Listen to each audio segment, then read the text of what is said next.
Assalamualaikum warahmatullahi wabarakatuh. Kembali lagi di channel Sahabat Sehat.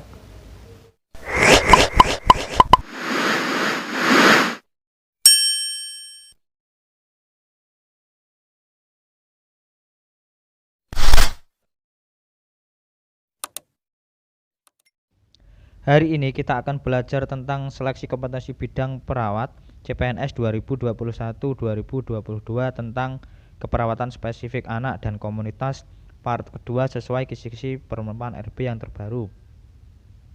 Buat teman-teman yang baru bergabung, jangan lupa like, comment, share, dan subscribe channel ini agar ke depan channel ini lebih berkembang lagi dan tentunya bermanfaat buat teman-teman semua. Langsung saja kita mulai latihan soalnya. Soal nomor 1, seorang bayi laki-laki baru saja dilahirkan. Saat dilakukan pengkajian diperoleh data seluruh kulit tubuh berwarna merah jambu, detak jantung 102 kali per menit, menangis sangat kencang, bayi bergerak aktif dan pernafasan normal. Berapakah nilai Apgar skor pada bayi tersebut? A4, B5, C6, D10. Jawabannya adalah D. Mari kita baca. Dari soal di atas itu didapatkan data bahwa seluruh kulit bayi berwarna merah jambu. Di tabel berarti nilainya 2. Detak jantung 102 kali per menit. Detak jantung normal adalah lebih dari 100. Jadi nilainya 2. Menangis sangat kencang. Menangis sangat kencang atau sangat kuat itu di tabel nilainya 2. Bayi bergerak aktif dan pernafasan normal. Di tabel gerak aktif dan pernafasan baik atau normal itu nilainya 2. Jadi jawabannya adalah 10. Atau Apgar skornya adalah bayi normal. Keterangannya, bayi normal itu nilainya 7-10. Afasia sedang itu nilainya 4-6, afasia berat itu 0-3. Jadi teman-teman harus paling tidak paham tentang Apgar skor, dan biasanya soal Apgar skor ini pasti keluar di seleksi kompetensi bidang. Soal selanjutnya, Nyai G datang ke puskesmas untuk kontrol nifas dan sekaligus mau imunisasi BCG pada bayinya yang berusia 2 minggu. Berapakah dosis yang diberikan pada bayi Nyonya G tersebut? A. 0,01 ml, B. 0,1 ml, C. 0,5 ml, D. 0,05 ml. Jawabannya adalah D. Vaksin BCG merupakan vaksin beku kering yang mengandung Mycobacterium bovis hidup yang dilemahkan. Indikasinya itu untuk pemberian kekebalan aktif terhadap tuberkulosis. Cara pemberiannya, dosis pemberiannya itu 0,05 ml sebanyak 1 kali, disuntikan secara intrakutan di daerah lengan kanan atas.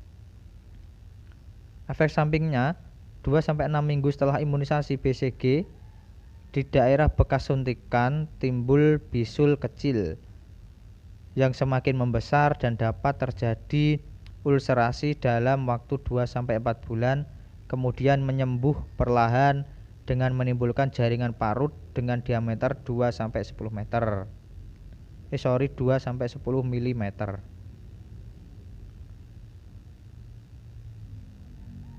Soal nomor 3, seorang bayi berusia 6 bulan dibawa ibunya ke posyandu untuk mendapatkan imunisasi hepatitis B. Perawat telah menyiapkan vaksin hepatitis dengan dosis 0,5 ml dalam spuit. Saat ini perawat akan menyuntikkan ke bayi. Bagaimanakah rute penyuntikan yang harus dilakukan oleh perawat tersebut? A. Intrakutan, B. Subkutan, C. Intramuskuler, D. Intravena. Jawabannya adalah C.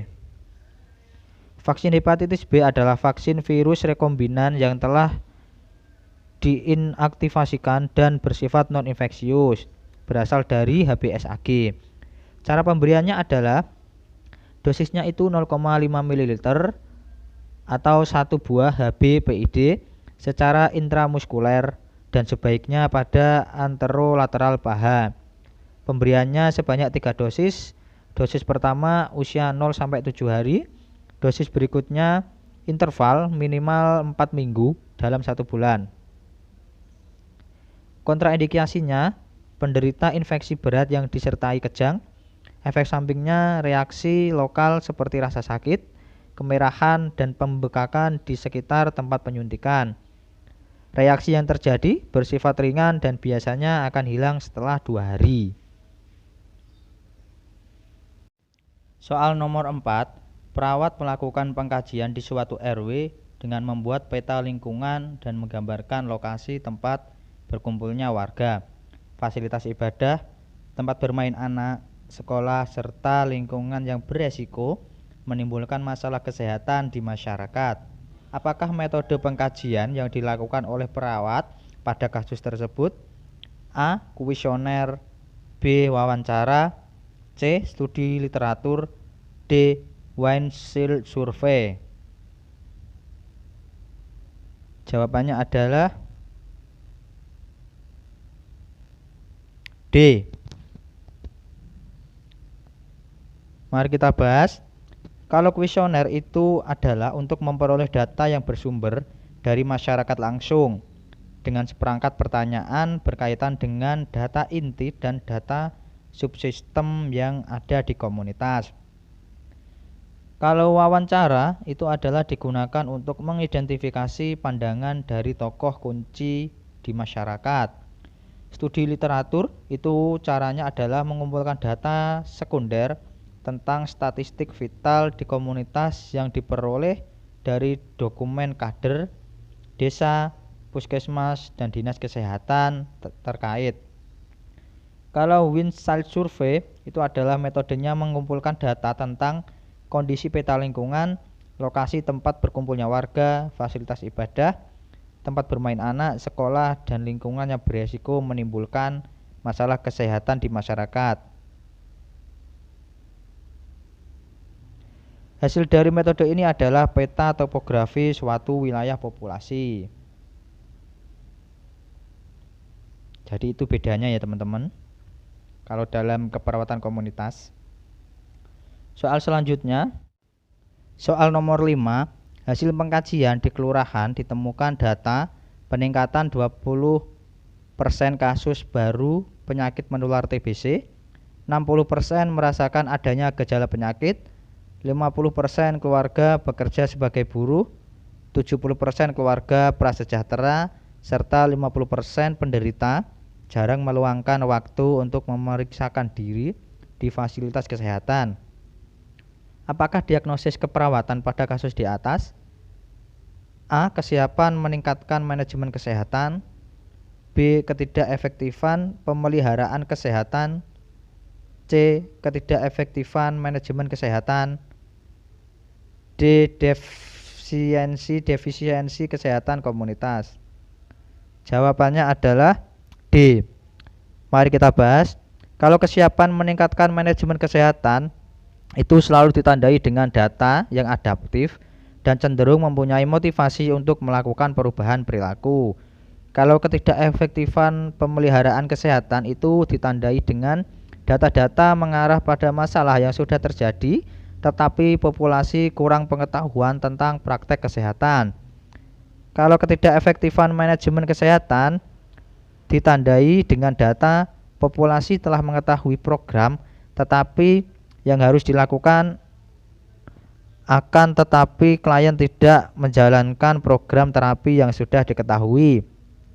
Kalau defisiensi kesehatan komunitas itu karena ditandai dengan adanya satu atau lebih masalah kesehatan atau faktor yang mengganggu kesejahteraan atau meningkatkan resiko masalah kesehatan yang dialami oleh suatu populasi, yakni peningkatan kasus baru, banyak keluarga prasejahtera, banyak merasakan gejala penyakit, dan tidak dapat meluangkan waktu ke fasilitas pelayanan kesehatan untuk memeriksakan kesehatan dirinya. Jadi ini bedanya ya teman-teman ya. Tidak terasa sudah di akhir soal.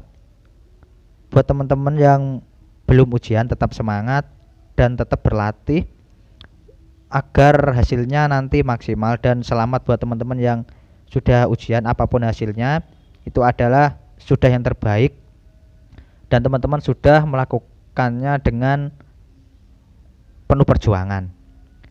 Demikian latihan soal hari ini, semoga bermanfaat. Wassalamualaikum warahmatullahi wabarakatuh.